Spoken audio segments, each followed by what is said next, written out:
Hi everyone. Believe it or not, I'm in California with Kirsten Hanson. She is one of the performance vehicle engineering experts on the Hummer. Is that the right word? Correct, yeah, I'm a vehicle performance engineer.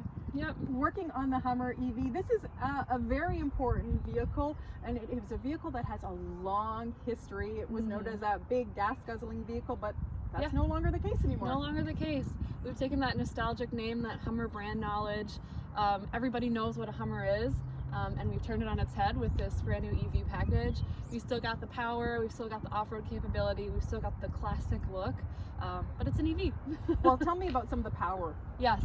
Yeah, so that's a huge part of this. We wanted to make EVs fun and exciting and powerful and fast. So this has 3 electric motors, 2 in the rear, 1 in the front.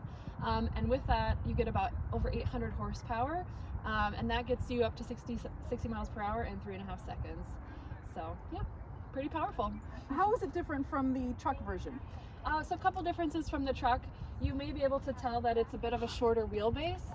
That gives us better off-road angles and stuff, so it is a little bit more powerful off-road in that sense. But as a result of the shorter wheelbase, there's actually a slightly smaller battery pack. So the pickup truck has about 1,000 horsepower. This one has just over 800, and that's just a result of having a little bit less juice going into the engines. But it's still way more than enough. So you'll definitely be able to have fun in this one. A couple other interesting differences. It just depends on what you as a consumer want, right? Do you have a family? Do you like to haul stuff that you need to be covered? Or do you want the pickup bed? But the reason this one shines, I think, is this huge cargo area that's totally covered, super comfortable back seat with a recline. And of course, all the Hummer EVs have those 4 removable that store in the front trunk. Store in the front that's trunk. handy.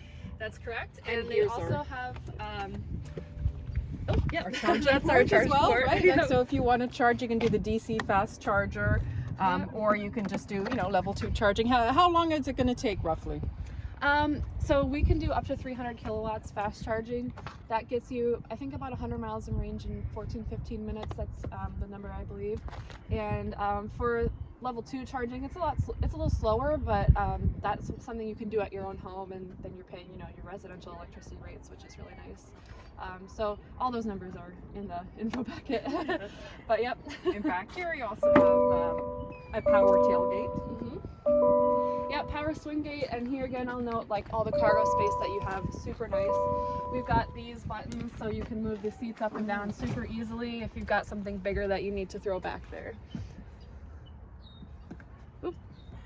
So then you'll have to go around and pull it up from the front. And a lot of interesting engineering feats on this. We just did the demo, the Watts to Freedom on a little drag race. It was pretty impressive. Yeah, Watts to Freedom is a great one.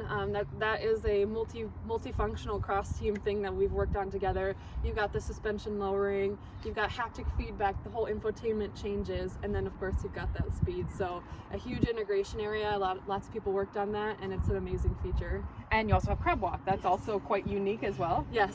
Yeah, crab walk is a good one.